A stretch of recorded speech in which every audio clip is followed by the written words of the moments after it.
So, something major is unfolding that could reshape global trade and tech over the next few years. Just a few days ago, the U.S. administration unleashed a new wave of tariffs. And not just a small tweak here or there. We're talking about a sweeping, aggressive move that touches nearly 60 countries and regions. The standout headline? A 34% tariff slapped on all goods imported from China starting April 9th. And that's not all. Trump also announced that the de minimis provision, which used to exempt small packages under $800 from import duties, will be closed as of May 2nd. That change directly impacts cross-border e-commerce and could redefine the way platforms like Temu or Shein operate in the U.S. market. Not surprisingly, China responded in kind, with its own 34% reciprocal tariffs on all U.S. imports, effective April 10th. In just a matter of days, we've seen trade tensions spike to levels not seen since the Smoot-Hawley tariffs era nearly a century ago. And yes, we're talking about an effective tariff rate of 22%, up from just 3% at the start of the year.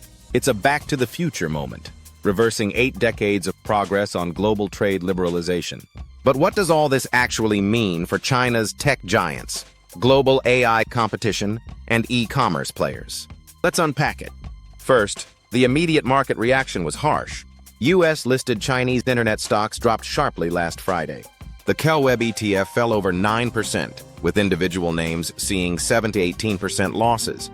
Investors are clearly nervous, and understandably so. But here's the twist. Most of these China tech companies have very little direct exposure to U.S. revenue. Take PDD, for example. Back in late 2022, nearly all of Temu's users were in the U.S. today. That figure has dropped to less than 15%. That's a huge shift in less than 2 years, and it shows how quickly Chinese platforms have diversified across Europe, the Middle East, Latin America, and Southeast Asia. Meanwhile, giants like Tencent and NetEase, despite their international gaming ambitions, only derive about 25% and 10% of their gaming revenue from outside China, respectively. Most of their profits still come from domestic business. So despite the headline noise, the core fundamentals of China's internet sector remain relatively insulated from direct tariff impact, at least for now. However, there's a deeper, more structural concern, the potential effect of these tariffs on AI development. A 34% tariff on U.S. goods could mean rising costs for advanced chips and computing infrastructure, particularly for companies still relying on American semiconductors. Depending on how the rules are enforced, this could affect AI CapEx plans for many major players. Now let's shift gears to what's happening inside China. Alibaba is on the move again. Reports suggest that the company is preparing to release Qwen 3, the next generation of its large language model, this week. It'll reportedly include a standard version and a MoE version, or mixture of experts. This would mark another step in Alibaba's effort to keep up in the global AI arms race. Baidu is also doubling down. It's rebranded its Ernie bot and introduced new model merging features. Users can now activate an auto mode that picks the best model from a pool, including Baidu's own Ernie X1, Ernie 4.5, and even models from DeepSeek, Kuashu, and others. It's like having an AI orchestra at your fingertips. Meanwhile, Manus AI, one of China's fastest-growing AI agents, is going commercial just 1 month after launch. They've introduced 2 subscription plans, $39 per month for basic users and $199 for pro users who want to run multiple tasks simultaneously. The paid tier gives you 19,900 monthly credits and 5 parallel tasks, clearly targeting power users and professionals. Globally, OpenAI has also made some big moves. It just closed a $40 billion funding round at a jaw-dropping $300 billion valuation. And according to CEO Sam Altman, the company will release an open-weight AI model in the coming months. The AI race is intensifying, and China is making sure it doesn't fall behind. On the domestic e-commerce front, Alibaba continues to broaden Taobao's reach. This year alone, the platform is investing 11 billion yuan into its brand live streaming program, aiming to double both orders and users in just 2 years. It's also introduced a new business line called Taobao Selected, a curated marketplace where every product is verified and traceable. If you buy something fake, you'll get 10 times your money back. Plus, customers can return items for up to 30 days. Clearly, Alibaba is pushing hard to raise trust and attract more premium buyers. PDD, on the other hand, is adjusting its commission structure.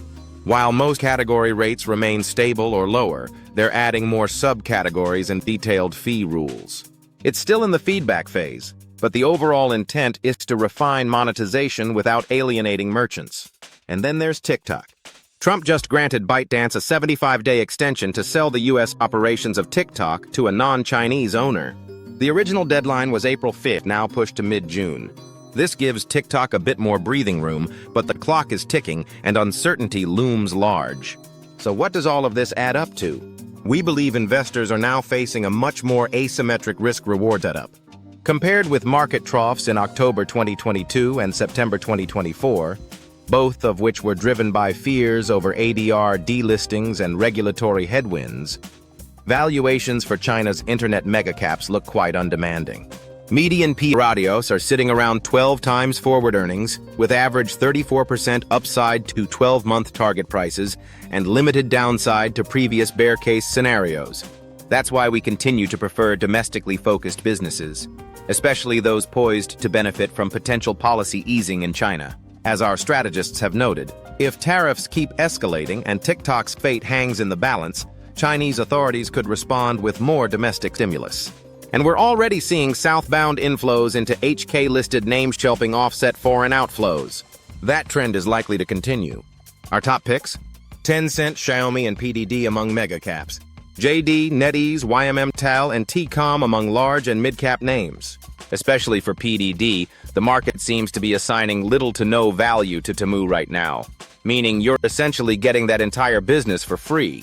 In conclusion, the world is entering a new phase of deglobalization, and this latest round of tariffs is just the beginning. While risks remain, Webb believes smart diversification, focus on domestic policy beneficiaries, and solid business fundamentals will continue to guide long-term outperformance in China's internet space. Thanks for watching, and make sure to subscribe for more deep dives into global tech, macro risks, and the future of digital platforms. See you in the next one.